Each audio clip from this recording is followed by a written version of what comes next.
Hello guys, tingnan nyo yung mga hayop nito guys. May baboy. Ayan o, ang cute. Biik pa. Ayan, aso. Ayan guys, tingnan nyo. May aso ulit. Kailangan magdala sila ng mga pagkain nila. Dalhin nila dun sa bus nila guys. Ayan, aso. Galing, di ba? Kanya-kanya sila ng dala ng mga gamit na gagamitin nila sa pagkain.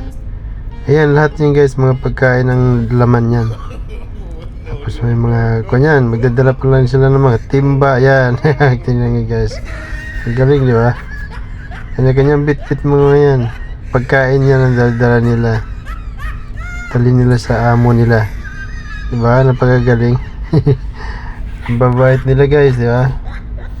Di sila nag-aaway. Isipin mo nagsasama yung mga yan. Mga baboy, aso. Nagkasundo din sila. Ang galing naman ng nagtitrain nito.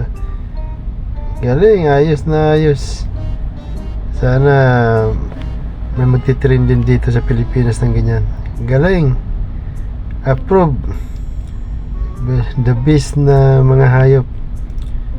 Good na good talaga. Okay guys, thank you for watching. Ingat po lahat. Bye bye.